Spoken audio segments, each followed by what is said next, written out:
वन्दे गुरुन् पदद्वन्द्वं भक्तवृन्दसमन्वितं श्रीचैतन्यप्रभुं वन्दे नित्यानन्दसहोदितं श्रीनन्दनन्दनं वन्दे राधिका चरणद्वयं गोपीजनसमायुक्तं वृन्दावनमनोहरम् श्रीकृष्ण चैतन्य प्रभु नित्यानंद श्री अद्वैत गदाधर श्रीवासादि गौर भक्तवृंद। हरे कृष्णा कृष्ण कृष्णा हरे हरे, हरे Ram Ram Ram.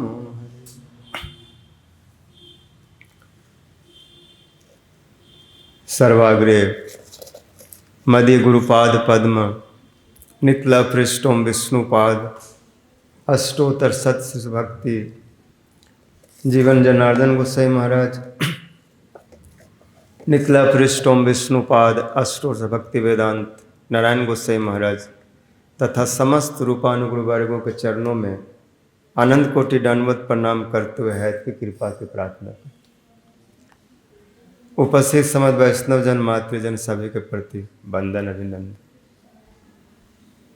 Is come from this side some little weight is good, don't worry.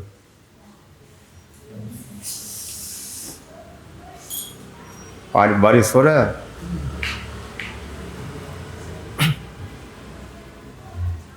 Hari Hari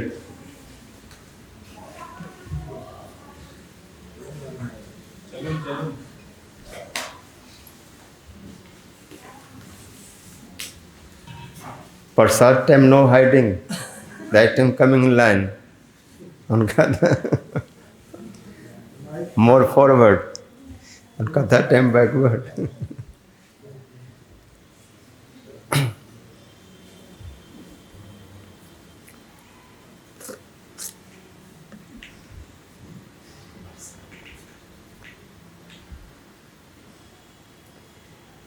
Shri मद्भागवतम में जो आत्मधर्म के बारे में कही गई, क्योंकि भागवत जो है उसमें केवल जीवात्मा का क्या धर्म है, जीव का भगवान के साथ क्या संबंध है, आगे राजू सामने, और वह किस प्रकार से किन किन संबंधों के द्वारा भगवान की सेवा कर सकता है। कुल मिलाकर के भागवत के जितने भी वैष्णव भक्त है, महाभागवत है, सभी ने एक ही तत्व को प्राप्ति के लिए बहुत प्रकार विभिन्न दृष्टिकोणों के द्वारा उसको प्रतिपादित किया।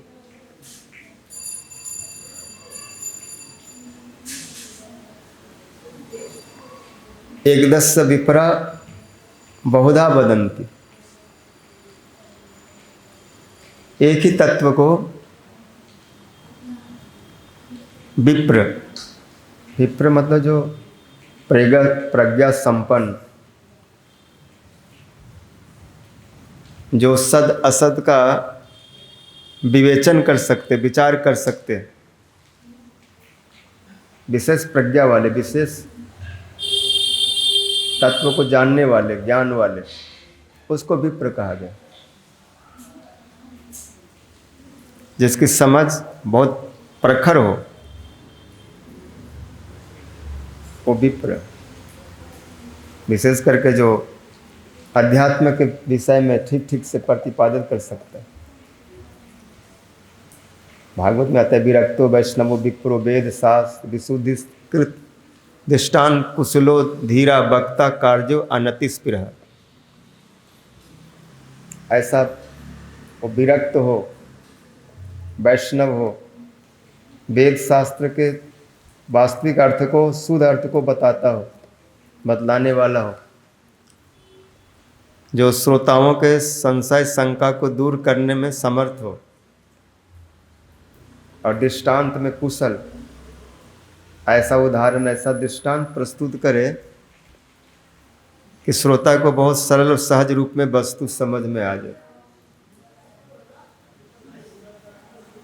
ऐसे विरक्तो वैष्णवो विप्रो वेद शास्त्र विशुद्धिकृत विप्र मतलब विशेष प्रज्ञा वाले, विशेष अनुभव समझ वाले, और दृष्टांत में कुशल और अनति स्पृहा, जिनकी कोई इच्छा न, कोई स्पृहा न हो, कुछ न चाहता हो, केवल भक्ति के लिए भक्ति करता हो, भक्ति से कुछ मांगता न हो। जैसे महापुरुष जी कहते हैं, न धनम न जन्म सुमत्रिम कविताम बा जगदीश कामये मम जन्मनि जन्मनीश्वरी भवताद भक्ति रहे टिकी त्वयि। जो है की भक्ति चाहता है, जो धन जन दुनियादारी जगत का कोई भी वस्तु को ना चाहता।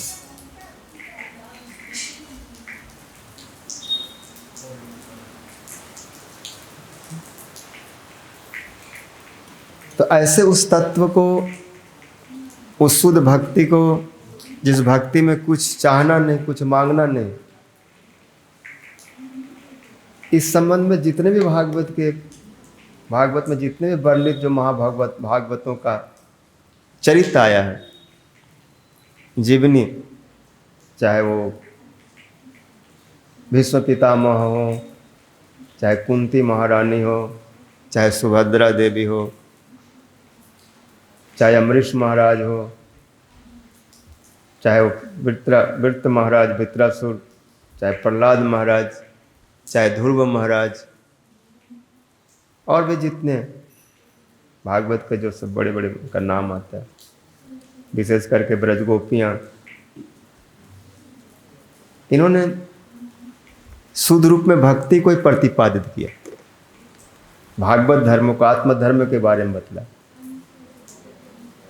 दृष्टिकोण अलग रहा, बोलने का अपना अलग अलग प्रकार रहा, लेकिन कुल मिलाकर लक्ष्य वही रहा।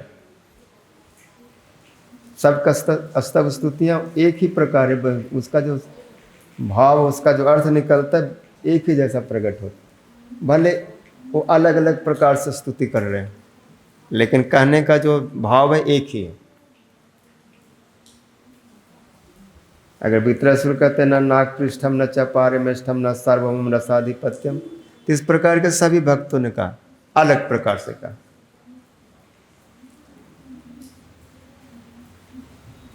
नाग पत्नियां भी यही कहती, हमें सब नहीं चाहिए, ये सब नाग पृष्ठम पारमेष्ठम आदि जितने जगत के जो सुख है, वैभव है, संपदा है, पदवी है, ये सब हमें नहीं चाहिए।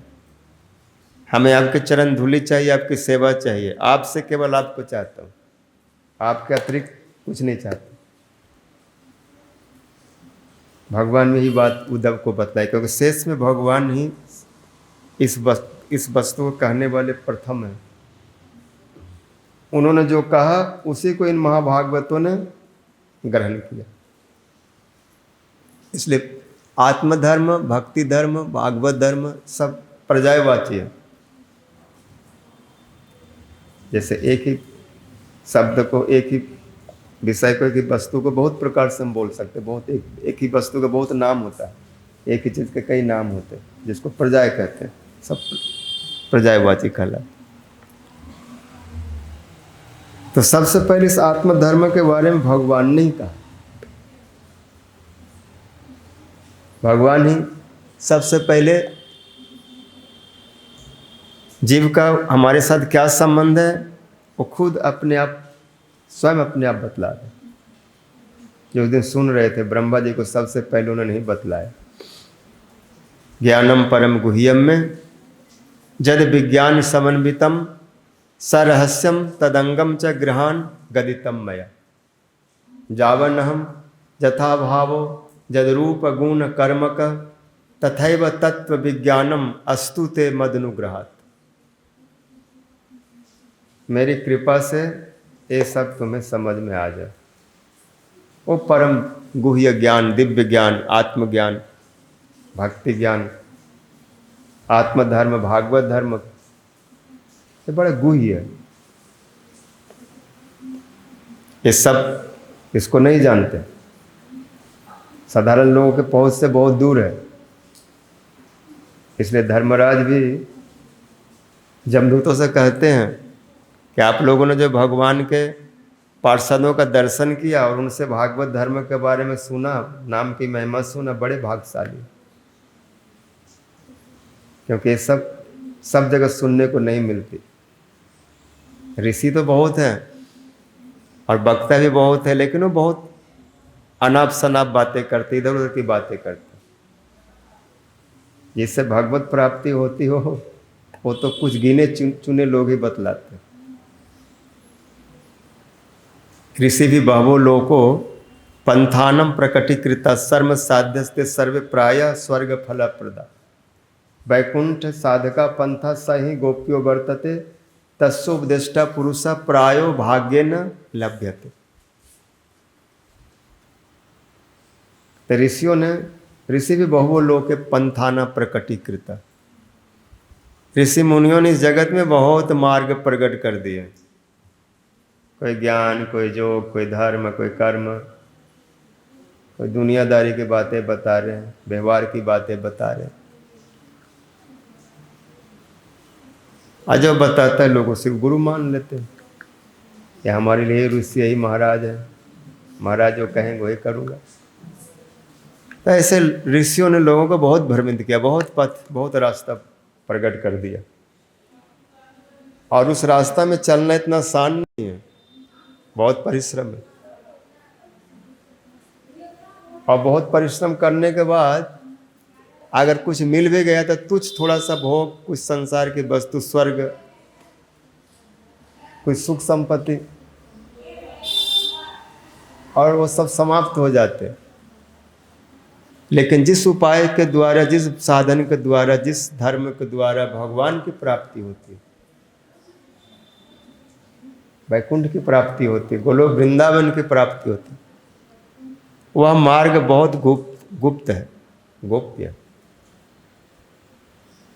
और सब लोग उसको नहीं बता पाते क्योंकि उनकी समझ से बाहर है। और उस मार्ग को बताने वाले अगर कोई व्यक्ति जीवन मिल जाए तो समझो कि हमारा भाग का उदय हो गया। तत्सुपदिष्टा पुरुष प्रायो भाग्य न लभ्यते। भगवान के भक्तों का संग और उनसे उपदेश प्राप्त करना ये बहुत बहुत भाग्य की बात है। समान ज्ञान मिल जाएंगे, कर्म आदि के द्वारा प्राप्त होने वाली चेष्टाएं प्राप्त मिल जाएंगे, इस तरह की उपदेश शिक्षा मिल जाएंगे, क्योंकि इसके लिए अधिक सुकृति की जरूरत नहीं है।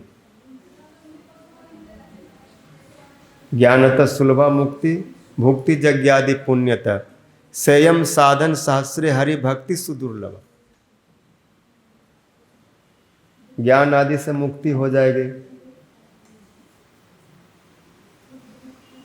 और कर्म आदि के द्वारा स्वर्ग की प्राप्ति हो जाएगी। ज्ञानतः सुलभा मुक्ति भुक्ति यज्ञ आदि पुण्यतः, यज्ञ आदि पुण्य करने से भोग स्वर्ग सब मिल जाएगा। लेकिन हजार चेष्टा करके, हजारों साधन करके हरि भक्ति, भगवान की सेवा करने की जो प्रवृत्ति है, चित्त वृत्ति है, भक्ति वृत्ति, वो बहुत साधन से भी नहीं मिलता। कई बार साधु संग में रह के भी नहीं मिलता,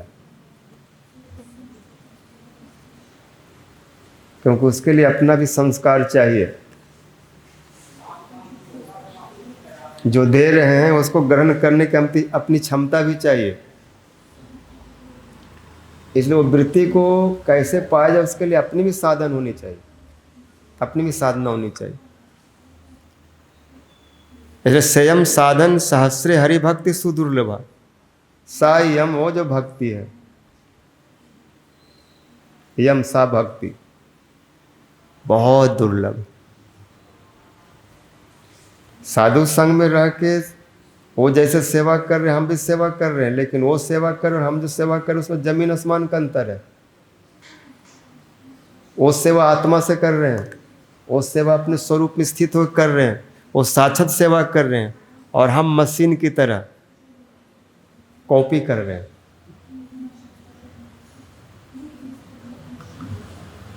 नकल जिसको बोलते हैं।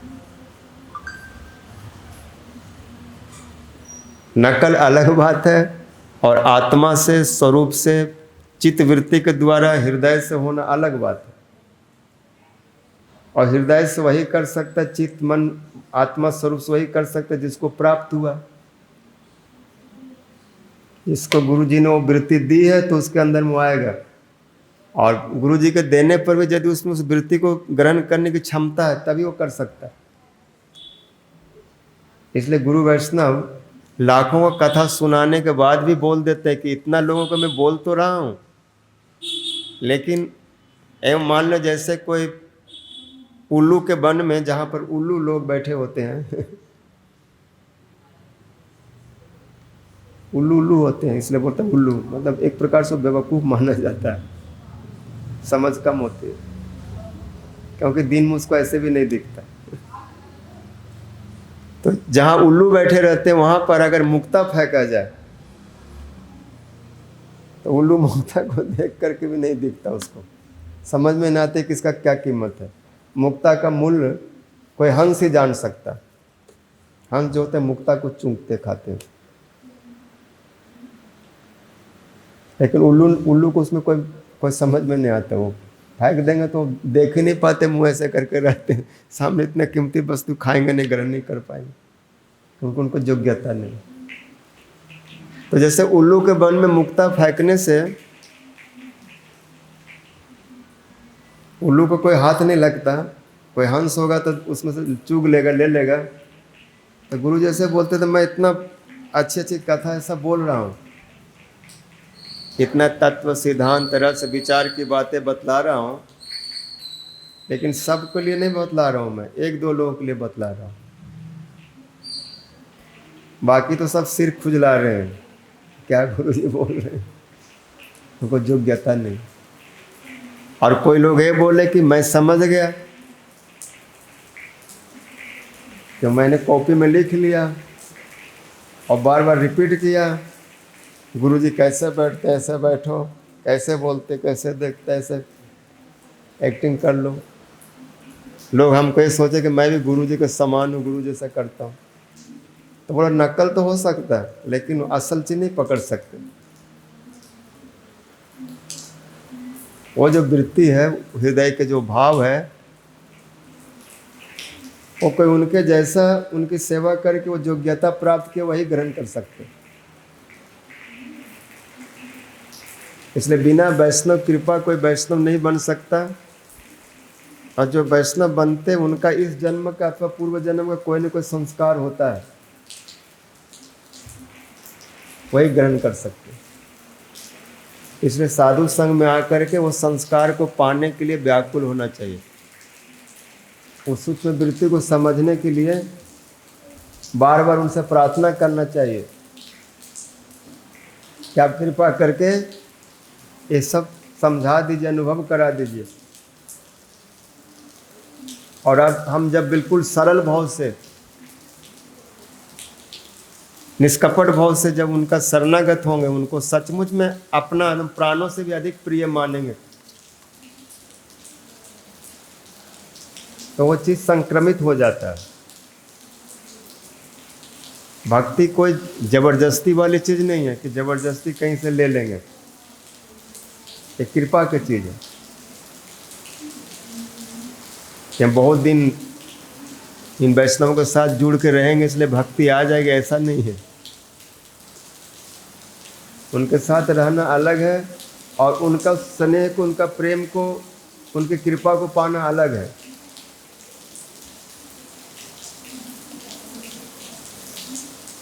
और कृपा वहीं जाती है जहाँ पर ढलान होता है। जैसे पानी बरस रहा है ना, तो पानी उधर क्यों नहीं जा रहा है, इधर क्यों जा रहा है?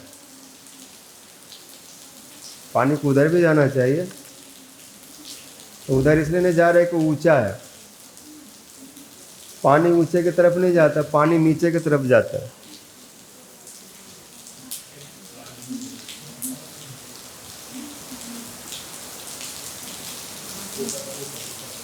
निम्न आप इव स्वयं, नीचे की ओर जल अपने आप बहता है, उसको बोलना नहीं होता, वो अपने आप उधर ही जाएगा, स्वाभाविक रूप में जाएगा, और जिधर ऊंचा होगा उधर नहीं जाएगा। इसका मतलब है कि जिनमें सरलता, निष्कपटता और दैन्यता, अपने को बहुत नीचा मानते, सरल होते, निष्कपट होते, छल कपट नहीं करते,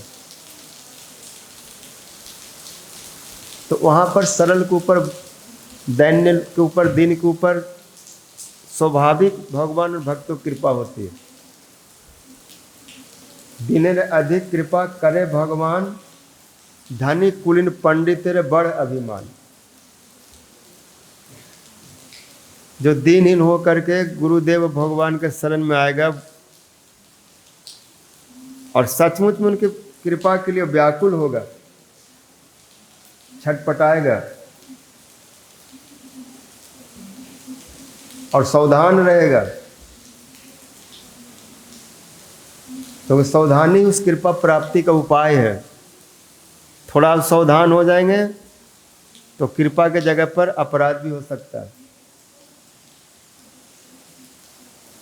हम बिल्कुल मताल के तरह रहते हैं मंदिर में, जैसे कोई नशा करके व्यक्ति पड़ा है, कोई होश ही नहीं रहे कब क्या करना है, कैसे करना है।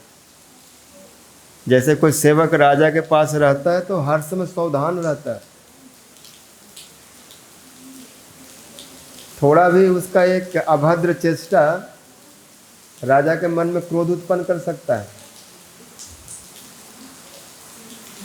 और जो राजा उसको उपहार देता है, पुरस्कार देता है, तनख्वाह देता है और सारा कपड़ा लत्ता देता है, वो अगर उसके किसी चेष्टा से अप्रसन्न हो गया तो नौकरी से बाहर भी कर सकते एक सेकंड में। विशेषकर जो बड़े बड़े अधिकारी होते हैं बड़े सावधान से रहते हैं कि उन पर राजा की ज़्यादा नज़र होता है, जानते हैं कि तुम इतने बड़े हो और अगर तुम इतना सावधान होगे तो फिर लोगों को कैसे संभालोगे।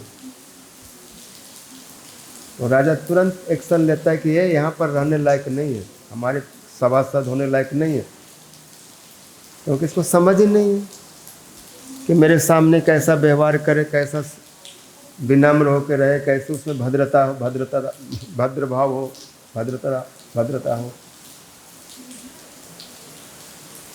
क्योंकि उनके सामने आप अपना अदब नहीं दिखाएंगे, अपना वो नहीं दिखाएंगे, अपनी शक्ति, क्योंकि शक्ति उनकी दी हुई है। आपको अगर कोई बहुत बड़ा सचिव बना दिया गया हो, बड़ा बड़ा मंत्री बना दिया गया हो, तो उनके द्वारा दिया हुआ है ना। और कई बार हम उस अहंकार में ऐसे आ जाते हैं कि लोगों के सामने जैसा व्यवहार करते हैं उनके सामने भी ऐसा करने लगते हैं। यदि हमारे सामने राजा है तो हम क्या करेंगे, वो हमारे प्रभु हैं। यहाँ राजा के मतलब गुरु वैष्णव, उनके सामने बिल्कुल झुक जाएंगे, वहाँ पर ऐसे नहीं तनेंगे। और वो अगर ऊंचे स्थान में बैठे हैं तो हमें नीचा ही ढूंढना पड़ेगा। सवा महीने सोचेंगे जो बैठा उससे बड़ा चेयर लेके एक में बैठ जाऊं कि मैं भी तो बड़ा अधिकारी हूँ। तो उस प्रकार से अभद्र उनका हाव भाव चेष्टा में अगर ऐसा कुछ प्रकट होता है तो राजा की सेवा क्या करेगा, अपराध कर बैठता है। और राजा जहाँ उसको पुरस्कार देना चाहिए वहाँ दंड भी दे सकता है। ऐसे गुरु वैष्णव दयालु होते नहीं करते, लेकिन उनकी कृपा रुक जाती है, वो चाह कर भी हम नहीं दे पाएंगे। और अगर देते भी हैं तब ले नहीं पाएंगे, क्योंकि योग्यता नहीं है, ग्रहण करने की क्षमता नहीं है। और अगर ले भी लिए तो समय पर वो काम नहीं आएगा, क्योंकि जो वस्तु किसी को प्रसन्न करके और कृपा से लिया जाता है, संतुष्ट करके लिया जाता है, वो वस्तु सब समय उसके कार्य में लग जाते हैं, क्योंकि उस पर एक विशेष कृपा रहती है। और किसी से ज़बरदस्ती छुप करके या जोर ज़बरदस्ती सुन करके कोई वस्तु चुरा लिए, ले लिए और लेके बोलने लगे मेरा है, तो जैसे मुंह से बोलेंगे मेरा है, उसी समय वस्तु कार्य करना बंद कर देता है, और कृपा कार्य करना बंद कर देगा, क्योंकि झूठ बोल रहे हैं। तो जैसा है, जहाँ से मिला है उसको उसी तरह से मान लेना। ये नहीं कि इसको ऐसा मानने से लोग हमको सोचे कि मैं इसका शिष्य हो गया, मैं इसका अनुगत हो गया हूँ, हो गया, कैसा था, जो सच वो सच है।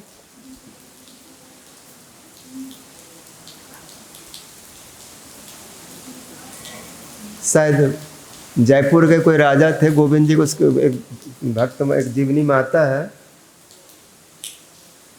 कि वो राजा कहीं गया तो किसी जगह पर जाके किसी कारण में झूठ बोला। तो गोविंद जी राजा से बहुत स्नेह करते थे, वो जानते थे कि मेरा सेवक है और ये कभी झूठ नहीं बोल सकता, लेकिन किसी कारण में बोला। वो गोविंद जी को अच्छा लगा, ठाकुर जी को। तो जब ठाकुर जी के पास वो आया, प्रणाम करने लगा, तो ठाकुर जी का मुंह दूसरे तरफ हो गया, उनको देखे ही नहीं। इतना बड़ा सेवक जो भगवान के लिए मंदिर बनाया, सारे भोग सेवा सब व्यवस्था वो दे रहे हैं, वही ऐसा तो करने वाला गोविंद ही है, वो सर्व कारण है, लेकिन उसको तो निमित्त बनाया ना, उन्होंने मंदिर बनाया। वही मंदिर के सेवा के सारे सामग्री व्यवस्था देख रहे हैं, जो भी सेवा के सबको देखभाल, तनख्वाह देना, जो भी करना, और कपड़ा लता, भोजन पानी, भोग आदि सब राजा कर रहे हैं। तो राजा जो है गोविंद जी के, ठाकुर जी कितने बड़े सेवक है, सब प्रकार से देखभाल कर रहे हैं, लेकिन एक किसी दोस्त में कहीं पर झूठ बोले, कुछ हुआ, तो गोविंद जी को सहन नहीं हुआ। जब गोविंद जी के सामने आए तो इतने पुराने सेवक जो इतना सेवा कर रहे थे और अभी भी सेवा कर रहे हैं, लेकिन फिर गोविंद जी उसको देख करके उनको देखे नहीं, मुंह दूसरे तरफ घुमा दिया। तो राजा को समझ में आ गया कि मैंने गोविंद जी के साथ विश्वासघात किया। गोविंद जी जैसा हम पर विश्वास करते थे ऐसा मैंने किया नहीं, मैं झूठ बोला या कुछ छल कपट किया, जो गोविंद जी कभी सोचे भी नहीं कि राजा ऐसा करेगा। वो पूरा हमारे पर विश्वास करते हैं कि क्षत्रिय होते, राजा होते, ये प्राण दे सकते लेकिन वचन को नहीं छोड़ सकते, ये अपने बात से नहीं पलट सकते।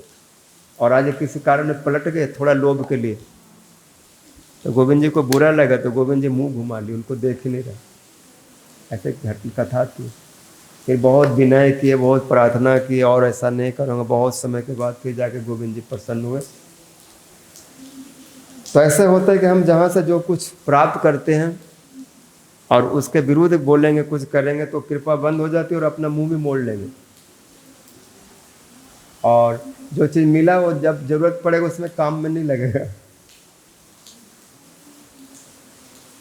जैसे आपके पास बहुत समझ है, बहुत धन है, बहुत वस्तु है, लेकिन जिस समय उस समझ की जरूरत थी, जिसमें काम उसके कोई ज्ञान है और उस ज्ञान की आवश्यकता है, और वो जानकारी अभी ना हो, कोई हमारे सामने बैठ जाए और कुछ तर्क वितर्क करे, और उसमें हमें उस वस्तु की जरूरत है जो उसके तर्क को हम ठीक कर दें, तर्क उत्तर दे, लेकिन उस समय वो तर्क को उत्तर देने का जो श्लोक है, वो जो ज्ञान है, वो प्रकट ही नहीं हुआ, उत्पन्न ही नहीं हुआ, बुद्धि में आई नहीं।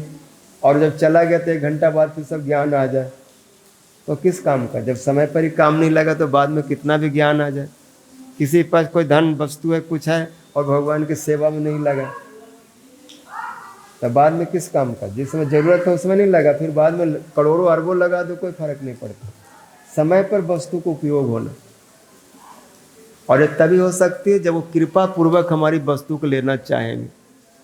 नहीं तो लोगों के पास बहुत होता है, समय पर वो सेवा नहीं कर पाते, और किसी के पास कुछ नहीं होता है तो भी वो सेवा कर लेते, और उसके वस्तु को भगवान छीन के भी सेवा में ले लेते हैं, केवल प्रीति के कारण, सरलता के कारण। जैसे खोल बेचा श्रीधर, कुछ नहीं है, बड़ा कष्ट से कुछ मोचा थोड़ केला बेच करके जीवन निर्वाह करते हैं, और रात्रि में पूरा रात कीर्तन करते हैं, हरे कृष्णा कृष्णा कृष्णा हरे हरे, हरे राम, पूरा रात भजन। और सुबह में कुछ केला वेला थोड़ बोड़ जो उनका बगीचा से लेके बाजार में जाते हैं, और उसमें गौर हरि उनके पास आ जाते हैं दुकान पे उनके उसमें, और बड़ा परिहास करते हैं, श्रीधर बहुत कमा रहा है, कहाँ तुम इतना संपत्ति कहाँ रखेगा, इतना धन है तुम्हारे पास कि अगर उससे एक बूंद दे देगा, एक कना भी उसका निकाल के अगर दे दिया तो जीव माला माल हो जाएगा। और इतना संपत्ति लेके तुम यहाँ पर केला बेच रहा हो, कहता है मैं बहुत गरीब हूँ, मैं बहुत ये हूँ, मुझ में कोई योग्यता नहीं है, प्रभु आप मुझसे कलह मत करिए, इस गरीब को मत सताइए। तुम गरीब कहाँ, तुम्हें पता नहीं कितना तुम धन संग्रह करते हो, पूरा रात 3-3 लाख रुपया कमाता है पूरा रात में, कभी 2 लाख कमा लेता है, 1 लाख तो कमाता ही है रोज। दिन में भले पता नहीं चले, लेकिन रात्रि में तुम कभी 1 लाख कमाता है, कभी 2 लाख, कभी 3 लाख, कभी 1 लाख हरि नाम करता है, कभी 2, कभी 3 भी कर लेता है, जब मौका जैसा मिलता है करते। तो वो जो तुम्हारे पास धन है वो तो मैं बाद में लूँगा, उसमें भी हमको वो चाहिए, हमारा जो क्या उसको बोलते हैं कमीशन क्योंकि मैं ये तो हमारी भक्ति करते हो तो हमें उसमें से तो कुछ दोगे, हमारे लिए क्या करते हो, हमने तो इस नाम को दिया जगत में। भक्ति में ठाकुर कहते हैं न, दस्तुरी लैवो हम ही पूरन हवे काम, यदि तुम्हें करवे कृष्ण नाम, वो है ना नदिया गोद्र में नित्यानंद महाजन पातिया छे नाम हट जीवर कारण, वहाँ पर भक्ति में ठाकुर जी लिखते हैं कि आप लोग सब हरि नाम करो, और उस हरि नाम कराने के लिए मैं सबको उत्साहित कर रहा हूँ, सबको उत्साहवर्धन कर रहा हूँ, उस भक्ति में सबको मैं लाना चाहता हूँ। तो ये जो मेरी चेष्टा है सबको भक्ति में लगाने का, तो उसके बाद जब भक्ति करोगे आप लोग, महामंत्र जपोगे, तो उसमें हमको भी कुछ कमीशन देना, जो भक्ति करोगे उससे कुछ प्रतिशत हमें भी दे देना, जो रस, जो सुख, जो आनंद मिलता है उस समय हमको भी थोड़ा याद कर लेना, उसी समय कृतार्थ हो जाऊंगा। जैसे वैष्णव परमहंस बाबा जी वैष्णव ठाकुर जी कहते हैं कि आपने इतना अनुभव कर लिया, ऐसे आपने देखा, वो अपना जीवनी बता रहे।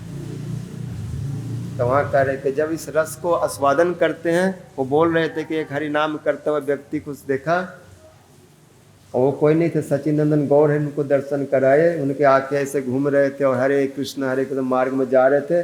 वो देखने के बाद मुझे जोग वैशेषिक न्याय ये सब जितने आश्रम को जब ईमान है सब बेकार लगता है। मैं कुटीचक बहुदक हंस परमहंस हो करके और महामल्लेश्वर जगत गुरु क्या क्या बन गया, लेकिन वो जो भाव, जो रस मिला उनको देख करके, इतने पदवी, इतने प्रतिष्ठा में वो सब कुछ हासिल नहीं हुआ।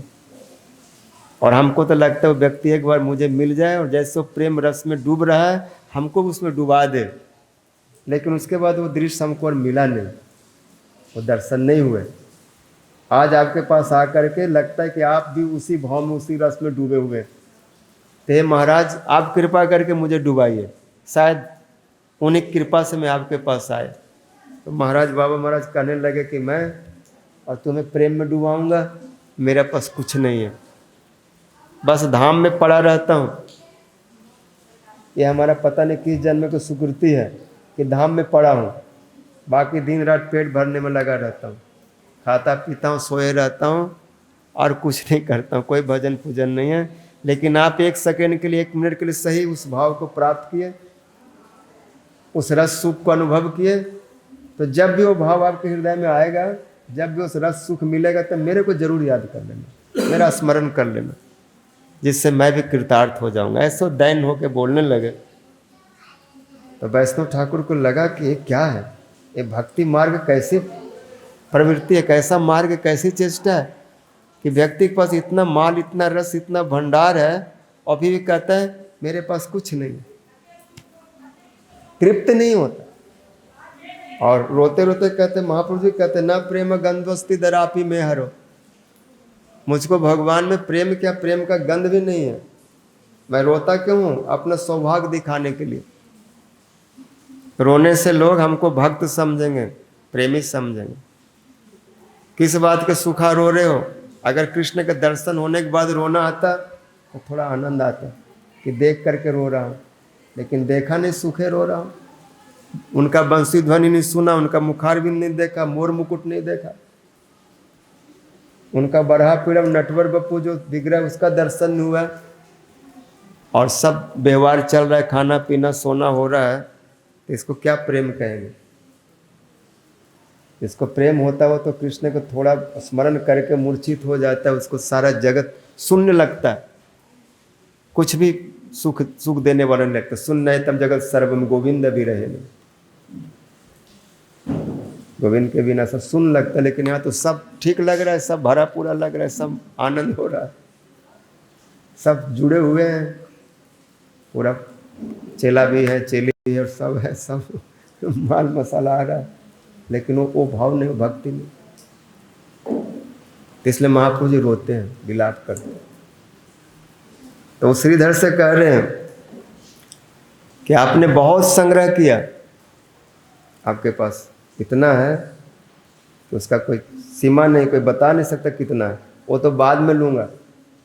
अभी जो आपके सामने जो मोचा बोचा है ना, उसमें से कितना देगा? तो उनके पास हो सकता है 5 किलो मोचा, 5 किलो केला, 5 किलो थोड़ा सा था। बोला 1-1 किलो आप ले जाओ, जितना आपको ज़रूरत है अपने भगवान के भोग के लिए उतना ले जाओ। और बोला पैसा? बोला आपसे कुछ नहीं लूँगा, आपका पैसा यही है, यही मूल है कि आप लड़ाई मत करो, शांति सब लेके और इस बूढ़े ब्राह्मण को, गरीब ब्राह्मण को छोड़ दो, बस हमको हमारे पर यही दया करो कि हमसे कलह मत करो, जो बढ़िया से बढ़िया आपको पसंद है वही ले लो। मैं ये भी नहीं कहूँगा कि ये वाला मत लो, इसका दाम थोड़ा ज़्यादा मिलेगा, मैं ग्राहक को बेचूंगा, आप थोड़ा सा जो सड़ा गला है या थोड़ा सा बासी है या थोड़ा सा अच्छा नहीं है वो थोड़ा ले लीजिए, वो केला ले लीजिए, ऐसा नहीं कहूँगा, जो बढ़िया से बढ़िया ले जाइए। अब महापुरुष के भाव को देखते हैं, किसके पास थोड़ा सा है 5-5 किलो, और उसमें कह रहे कि बढ़िया वाला आप ले जाओ, अच्छा से भोग लगाओ। सामान जो दुकानदार होगा अगर कोई मांगने जाए ना, तो अगर 5 किलो उसके पास केला होगा भी तो वो ढूंढेगा सबसे छोटा वाला कौन है या सबसे बेकार कौन है, जिसका कम दाम मिलेगा उसको दान दे देंगे। कोई भी बढ़िया चीज़ दान नहीं देता, जो बेकार है उसको यूज में नहीं आएगा, बोले ले जाओ महाराज आप इसको काम में लगा लेना। और इनके पास थोड़ा है, लेकिन थोड़ा में बढ़िया दे रहे हैं, अच्छा से अच्छा थोड़ा, अच्छा से अच्छा फूल, अच्छा से अच्छा केला। इसलिए महाप्रभु के हृदय अंदर में इतना द्रवीभूत हो जाता है, वहाँ प्रेम नहीं दे किसको देंगे, अंदर में बहुत खुश होते हैं, बोले तुमने हमको खरीद लिया, तुम्हारा भाव से मैं बोलते नहीं, वहाँ तो केवल कला करके निकलते, लेकिन अंदर में समझते हैं कि भक्त के स्वाभाविक चित्त की वृत्ति ऐसी होती है। जो भगवान के भक्त होते हैं वो किसी को बोलने से सेवा नहीं करते, उनका वृत्ति में ऐसा रहता है। और ये तभी होता है जब किसी भक्त उन पर कृपा के, भक्तिस्तु भगवत भक्त संगे न परे जायते सत्संग प्राप्ते पुंभे सुकृते पूर्व संचित। ऐसी सेवा वृत्ति, ऐसी भक्ति उनके स्वरूप में, स्वभाव में स्वाभाविक रहता है, या तो उसको इस जन्म में प्राप्त हुआ है या पहले जन्म का संस्कार है, पहले उसने ऐसी भक्ति की, किसी साधु संग से वृत्ति उसके अंदर में आया है, नहीं तो और कोई उपाय नहीं। और ये स्वाभाविक होता है, वो वस्तु है या नहीं कोई फर्क नहीं पड़ता, जिस अवस्था में रहेगा, जैसा रहेगा उसी अवस्था में वहाँ भी बढ़िया से बढ़िया सेवा करेगा। और जिसके पास भक्ति नहीं होती वो कितना भी बड़ा हो जाए उसमें वो वृत्ति नहीं आती, वो सेवा करने का भाव नहीं आता। आप बाजार में चले जाओ, बड़े बड़े सेठ साहूकार बैठे हैं, कुछ मांग के देखो मुंह टेढ़ा कर लेंगे, कुछ खराब चीज़ दे देंगे, और एक दिन तो देंगे, दूसरा दिन जाएंगे तो गाली दे के भगा देंगे। वस्तु रहना कोई बड़ी बात नहीं, सेवा करने की वृत्ति ये कृपा से होती है, भक्ति से होती है, कोई वैष्णव ने दिया हो। ये भक्ति सारंग गोसाई महाराज जी के जीवनी आते, कोई कहीं प्रचार में गए थे भिक्षा के लिए, तो कथा सुनाते और कुछ बदले में कुछ जो मिलता था वो ले करके गाड़ी में ट्रक में भर के प्रभुपाद जी के पास मायापुर भेजते थे सेवा के लिए। तो प्रचार करते करते बम्बई चले गए, और वहाँ बड़े बड़े शहरों में जहाँ बड़े बड़े सेठ साहूकार बैठे हैं, ऐसे जगह पर प्रचार के लिए गए। एक बहुत बड़ा दुकान और 8-10 तो उसका वो गार्ड है, वहाँ तक जाना बड़ा मुश्किल है, और वो अंदर में बैठा हुआ है बिल्कुल अपना खजाने के पास अपने गद्दी पर, और बहुत विशाल उसका व्यापार चल रहा है।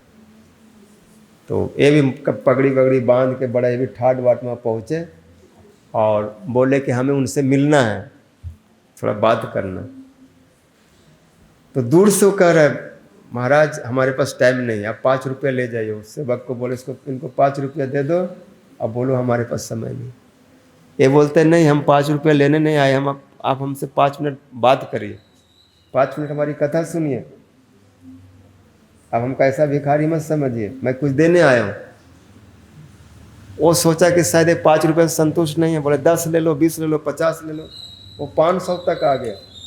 500 रुपया ले जाओ लेकिन छोड़ दो, क्योंकि हम 5 मिनट में इतना कमा लेगा। आप तो 500 ही ले जाएंगे, हम 5 मिनट में 5000 कमा लेते हैं, इसलिए आप 500 लेके छुट्टी करो। बोले हमें 500 नहीं चाहिए, आप हमारी कथा सुनिए। तो कह रहा था कि जिनमें भक्ति वृत्ति नहीं होती वो ऐसे करते हैं, वो मोल भाव करते, भक्ति नहीं कर पाते। और महाराज भी कुछ ही नहीं लिए, वहाँ से चले आए।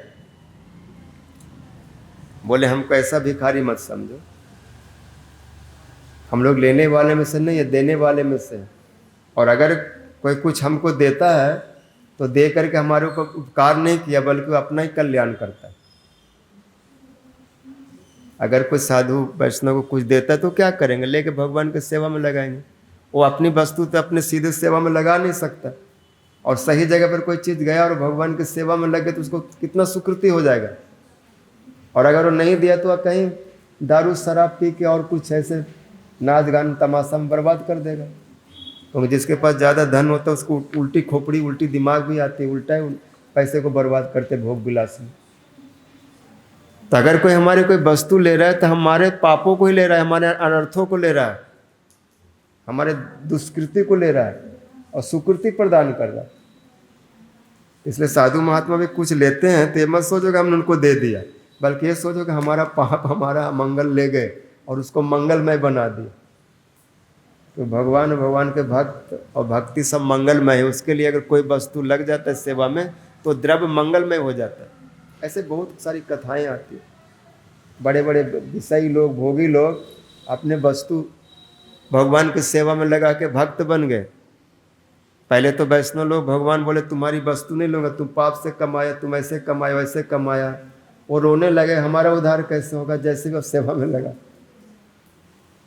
हमारी कोई चीज़ अगर चला जाता है तो अच्छा सेवा में होता है और हमारी भक्ति बढ़ती है। लेकिन ये सोचा मैं इनको देख उपकार कर रहा हूँ, बोले ये सोच रहे हो, बल्कि मैं लेकर उपकार करो कि तुम्हारे चीज़ प्रभुपाद जी को दे दूँ, और तू अपने को बड़ा अहंकारी समझ रहा हो, कथा भी नहीं सुनना चाहते। तो चले आए। 1 साल बाद फिर गए तो दुकान नहीं था, बंद हो गया, न कुछ हो गया। और पूछने लगे वो सेठ जी कहाँ हैं, तो कोई बता नहीं पा रहे। तो बोले थे सेठ जी, लेकिन उनका सब खत्म हो, बाकी वो गए कहाँ। बोले यहीं कहीं होंगे, कटोरा लेके बैठे होंगे रोड के किनारे। कुछ दूर गए तो सच वो सेठ जी मिल गए, और वो भीख मांग रहे थे, कटोरा लेके रोड के किनारे बैठे थे। जब वहाँ से गुजरे बोले स्वामी जी आइए आइए, मैं वही हूँ, आज हमारे पास बहुत समय है, आप 1-2 घंटा बैठ के खूब कीर्तन करिए, खूब कथा सुनाइए, मैं आज भागूंगा नहीं। आज भगवान की कृपा है, मैं सब सुनना चाहता हूँ, समझना चाहता हूँ जीवन क्या है। तो उनसे फिर कथा सुने, हो सकता है प्रभुपाद जी के चरण में आए। तो भगवान या वैष्णव हमारी कोई वस्तु को लेते हैं और सेवा में लगा देते हैं तो हमारे ऊपर उपकार करते, हमारा हित करते, हमारा मंगल करते। भगवान ही ऐसा कर सकते, भक्त ऐसा कर सकते। इसलिए भक्ति जो आत्मा की वृत्ति है, आत्मा धर्म है, जिसको भागवत धर्म कहते हैं, और ये वृत्ति भगवान के द्वारा प्रकट हुआ है। भगवान ने जिनको ये वृत्ति दी है, भाव दिया या आत्मा धर्म दिया, वही लोग दूसरे को दिए। इसलिए भागवत में सभी आचार्य, सारे वैष्णव जितने, शंभु नारद, शंभु कुमार, कपिल, मनु, प्रहलाद, जनक, भीष्म, सुखदेव, बलि महाराज, धर्मराज, ये 12 महाजनों के नाम आता है, बड़े प्रसिद्ध है।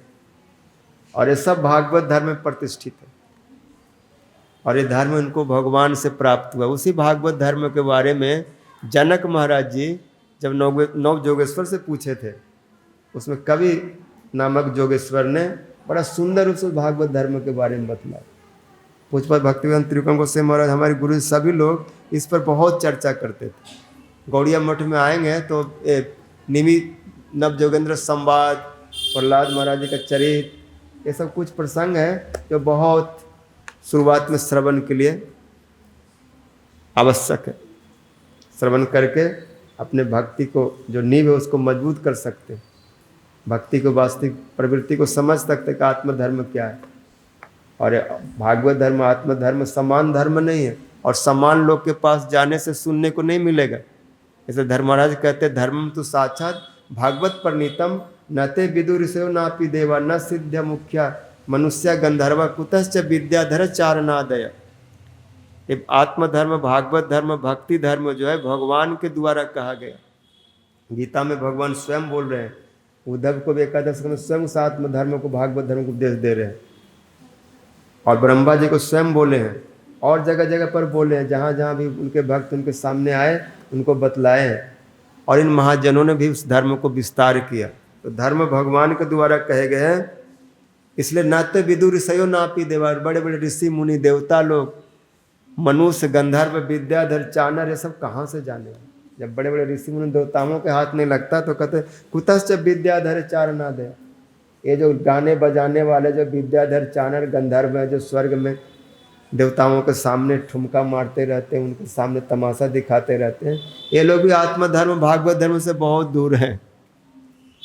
ये तो ऐसे महर्षि ऐसे मुनि लोग ये लोग जानते हैं, और जो इनके संसर्ग में आते इस परंपरा में आते हैं वो भी परंपरा कर्म से गुरु के मुख से इस चीज़ को सुनते हैं और वास्तविक आत्मधर्म में प्रतिष्ठित होते हैं और वहाँ तक पहुँचते हैं। तो जो इस आत्मधर्म भागवत परंपरा को भागवत धर्म को स्वीकार करते हैं, तो बस स्वीकार करके इसमें प्रतिष्ठित होने से, इसमें पूरा विश्वास श्रद्धा करने से, इनके प्रति आदर सम्मान रखने से, अनुमोदन करने से बिल्कुल आग बन करके जाइए।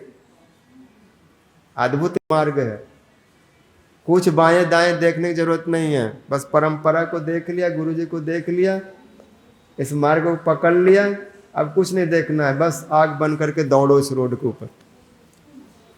बड़ा सुंदर बात कपि बोलते, बाद में सुनेंगे, जानस था नरो ना राजन न प्रमादित करेचित धावन निमिल वा नेत्र न स्खलित न पते दिया।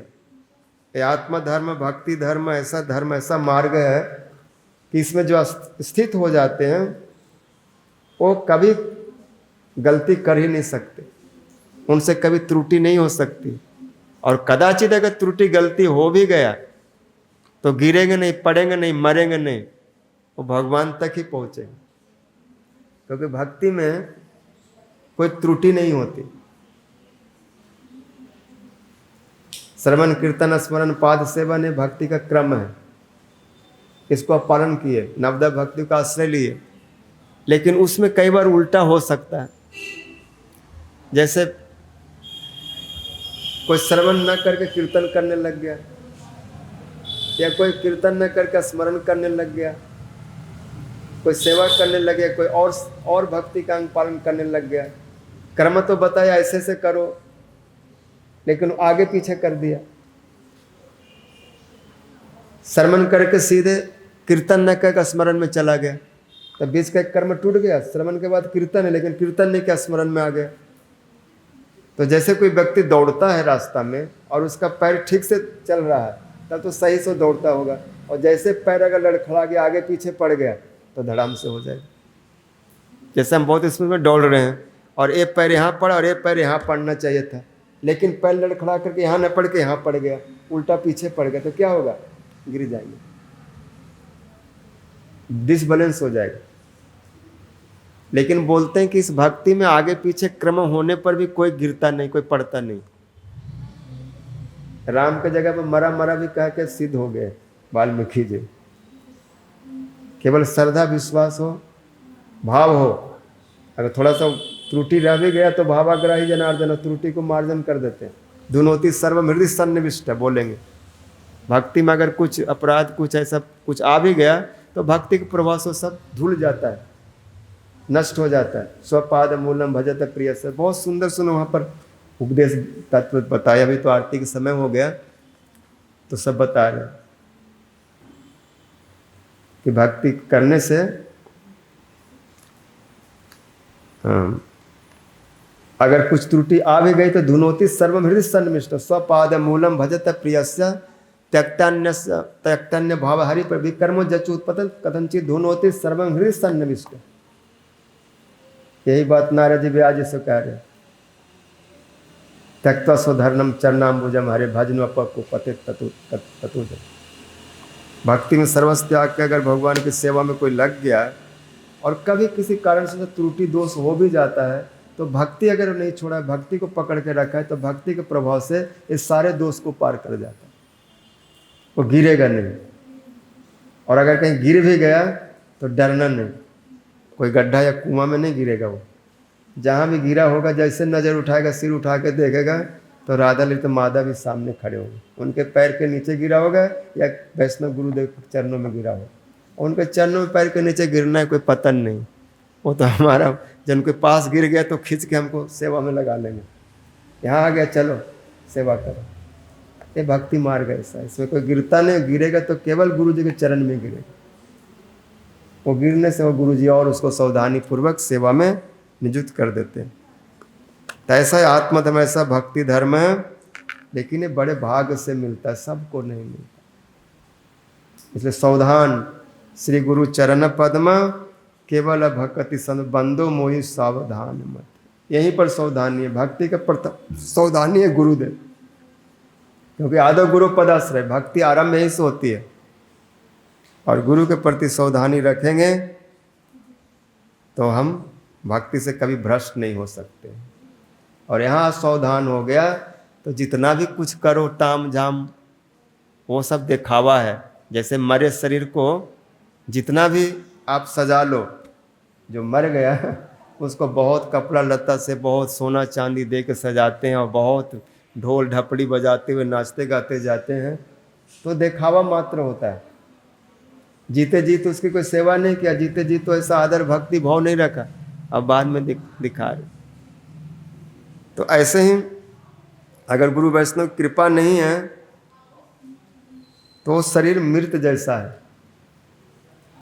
और उससे अगर कुछ दिखावा कर रहा है तो लोक रंजन है, लोग तो वाह वाह तो कर देंगे, वाह क्या कर रहा है, क्या दिखा रहा है, क्या भक्ति कर रहा है। लेकिन अंदर में यदि ऐसा नहीं है तो लोक रंजन करने से वो चीज़ नहीं आती। इसलिए अंतर बाहिर सम व्यवहार, बाहर भीतर बिल्कुल एक होना चाहिए। जो अंदर में चल रहा है, जो श्रद्धा वो भक्ति, वो बाहर में होना चाहिए। अगर मुंह में राम बगल में छुरी, बाहर तो राम राम दिखा रहे हैं, खूब भक्ति दिखा रहे हैं और बगल में छुरी दबा के बैठे हुए कि जैसे मौका मिलेगा मैं इनको ठीक कर दूंगा, लगा दूंगा, तो कपट होता है। कपट बहुत भक्ति में बहुत बड़ा बाधक है। भगवान को सब कुछ पसंद है लेकिन कपट पसंद नहीं। निर्मल मन जन सो मोहि पावा, मोहि छल छिद्र कपट नहीं भावा। अनपढ़ गवार, कुछ नहीं जानने वाला, सबसे बेकार व्यक्ति भी यदि वो निष्कपट है, निर्मल है, कोई छल कपट नहीं, तो भगवान को बहुत सहज में पा लेगा। और कोई बहुत समझदार, बुद्धिमान, पढ़ा लिखा, होशियार, स्मार्ट, बहुत फॉरवर्ड, अपने को समझने वाला, लेकिन अगर छल कपट ये सब है और मुंह में कुछ, बगल में कुछ, सोच में कुछ, तो उसको नहीं मिल सकता। इसलिए भक्ति में सरल हो करके एक जन्म अगर दे देंगे तो और दूसरे जन्म लेने की जरूरत नहीं है। और अगर कपट पूर्वक 1000 जन्म, करोड़ जन्म ही दे देंगे तो भी कुछ मिलने वाला नहीं, क्योंकि प्यूरिटी इज द फोर्स। इसलिए कोई बात नहीं, हम छल कपट करके करोड़ों प्रकार की भक्ति नहीं करना चाहते। हम सरलता पूर्वक बाहर भीतर एक हो करके एक जैसा भक्ति करना चाहते। तो एक ही जन्म में, एक ही क्षण में वो अनुभव सब हो जाएगा जो करोड़ों श्रवण कीर्तन से नहीं होता। बहुत से लोग को बोलते बहुत दिन से सुन रहा हूँ, कर रहा हूँ, फिर भी मन स्थिर नहीं होता, मन भाग जाता है, माया को दौड़ता हूँ, विषय में आ जाता है। सब क्यों? तो समझ लो कि जरूर कुछ ऐसा अपराध है, ऐसा कुछ छल कपट है जो वहाँ प्रेम को अंकुरित नहीं होने दे रहा है। वो पत्थर कर दिया है दिल को। प्रेम तो वहीं अंकुरित होगा ना जहाँ सॉफ्ट होगा, खूब कोमल होगा। और छल कपट सब होता है धोखाधड़ी, वो हृदय को पत्थर बना देता है। वहाँ पर प्रेम अंकुरित नहीं होता, वहाँ भाव नहीं आता, वहाँ भक्ति की वृत्ति नहीं आती। क्योंकि पत्थर में कभी धान चावल नहीं उगते, उसके लिए कोमल मिट्टी चाहिए, हृदय को कोमलता चाहिए, सरलता चाहिए। और जितने परमहंस वैष्णव लोग हैं सब कोमल है, सरल है, सहज है। गुरु जी को देखेंगे बिल्कुल सरल सहज है, उनमें अपना पराये का कोई भेद नहीं है। जो आए उनके पास सरल रूप से उनको सब पर उस समय प्रेम दी, कोई विचार नहीं। तो ऐसा हो करके भजन करो, यही आत्मधर्म, यही भागवत धर्म है जो भगवान ने स्वयं जीवों के प्रति करुणा करके सिखाए। सचिनंदन गौरे स्वयं इस चीज को सिखा रहे।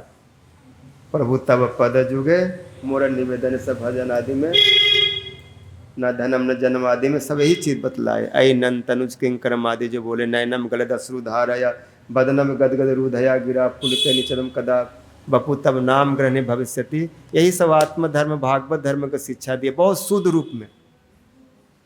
कैसे सरल रूप से करने से हृदय में प्रेम आता है, आंखों में अश्रु भर आता है, हृदय गदगद हो जाता है, बाग गदगद है। सब कैसे होता है? जब निरपराध होकर नाम ले करें। और नहीं तो यदि ऐसा नहीं होता तो समझ लो बहुत अपराध है, वहाँ पर प्रेम को भक्ति को अंकुरित नहीं होने दे रहा। तदस्म सारम हृदय बतेदम जद गृह्य माने हरि नाम ध्येय न विकृता जदा विकारो नेत्र जलम गात्र रुहे सुहर्षा। भगवान नाम उच्चारण करके, भागवत कथा श्रवण करके यदि भाव नहीं आए, सेवा वृत्ति नहीं आती, कंप नहीं होता, पुलक नहीं होता, अश्रु नहीं आता और वेदना नहीं होती है, व्याकुलता नहीं आती, या हीन भाव नहीं आता, तीर्णादपि सुनिज का भाव नहीं आता, तो समझो बहुत अपराध। अगर अपराध नहीं रहेगा, सरलता रहेगा, तो सब आएगा, बहुत दैन्यता आ जाएगी। ऐसे लगेगा मेरा जीवन बेकार है, मैं कुछ नहीं कर रहा हूँ, सब भजन कर रहे हैं, मैं ही एक बेकार से पड़ा हूँ, मैं केवल अपराध किए जाता हूँ, मेरा जीवन बेकार हो गया, केने वे अच्छे प्राण की सुख लगे, ऐसी वेदना आती। और यदि ऐसा नहीं आता तो समझो बहुत अपराध है। इसलिए हृदय को इतना कठोर बना दिया कि कोई अफसोस नहीं होता, कोई दुख नहीं होता। जैसे उसमें कहते हैं, जो कृष्ण कह रहे हैं कि जब मैं ब्रज से मथुरा आ गया राम के साथ, बलदेव प्रभु जी के साथ, क्रूर जी के साथ, उस समय गोपियों की जो स्थिति हुई थी, रामेण सार्धम मथुरा परिणीतम मद अनुरक्त बिगाड़ भावेन रामेण सार्धम मथुरा परिणीतम स्वफल किना मज अनुरक्त धीय। अक्रूर जी के साथ जब मथुरा आया था बलदेव जी के साथ रथ में बैठ के, तो उससे मेरे विरह में, मेरे वियोग में गोपियों की स्थिति हुई थी। बिगाड़ भावे न में बीजोग तीव्राधय अन्यम ददर्शु सुखाए। ऐसी उनकी स्थिति हो गई थी जैसे कोई भयंकर व्याधि, भयंकर रोग, बुखार उनको आ गया हो, तीव्राधय। और उस समय उनको कोई वस्तु सुखदायक नहीं लगा। जैसे किसी व्यक्ति को बहुत बुखार हो जाए 105-106 डिग्री, और बढ़िया बढ़िया उसको परोठा और रोटी, सब्जी, चावल, मिठाई, रबड़ी दो, तो कोई खाने की इच्छा नहीं होती। ऐसे कृष्ण के बिना उसको सब बेकार लगा संसार। तो जिनमें भक्ति होगा, सेवा वृत्ति होगी, वो गुरु वैष्णव की सेवा से दूर रहकर उसको सुख कैसे मिलेगा? बहुत छटपटाहट, वेदना होती है। यहाँ तक के लोग कृष्ण सेवा प्राप्त कर चुके, फिर भी उनकी स्थिति होती है। और हमको तो कुछ मिला नहीं है, फिर भी आनंद में घूम रहे, मौज कर रहे हैं, कोई दर्द नहीं, कोई दुख नहीं, कोई विरह नहीं, कोई वेदना नहीं, कोई छटपटाहट नहीं, कोई व्याकुलता नहीं। तो समझो प्रेम नहीं, अभी भक्ति शुरुआत नहीं हुई है। जब शुरुआत होगी तो छटपटाहट शुरू हो जाती है। व्यवहार में भी देखेंगे, जगत में भी किसी को किसी से प्रेम हो जाता है तो उसके लिए बहुत वो दिन रात एक कर देता है, सोना बंद हो जाता है, खाना बंद हो जाता है, और लोग, लाज, शर्म, भय सब छूट जाता है। तो व्यवहार में जब छूट जाता है, भगवान के लिए से होता है, इसका मतलब ये प्रेम नहीं हुआ है। और नहीं हुआ इसका मतलब कुछ अपराध है, 420 है, इसलिए हो भी नहीं रहा। इसलिए सावधान करके सेवा करो गुरु वैष्णव के, बंदो मोहि सावधान मते, हो जाएगा। हरे कृष्णा कृष्ण कृष्ण हरे हरे, हरे राम राम राम हरे हरे, हरे कृष्णा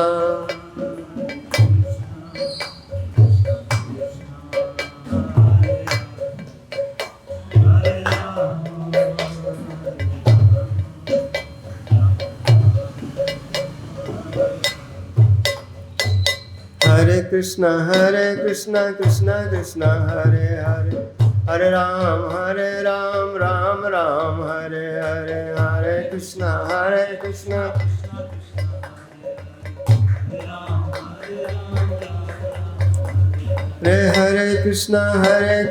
कृष्ण कृष्ण हरे हरे, हरे राम राम राम हरे हरे, हरे कृष्ण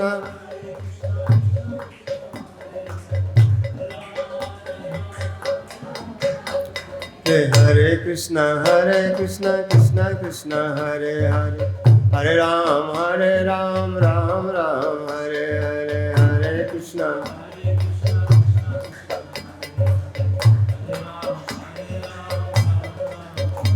हरे कृष्ण कृष्ण कृष्ण हरे हरे, हरे राम राम राम हरे हरे, हरे कृष्ण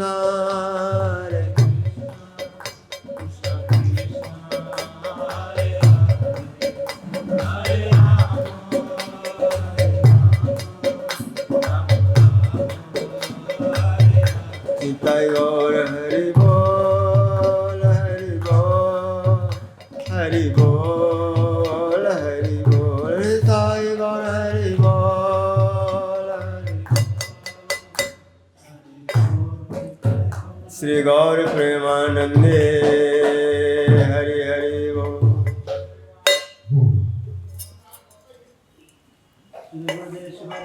मधुसूदन गोस्वामी महाराज की जय।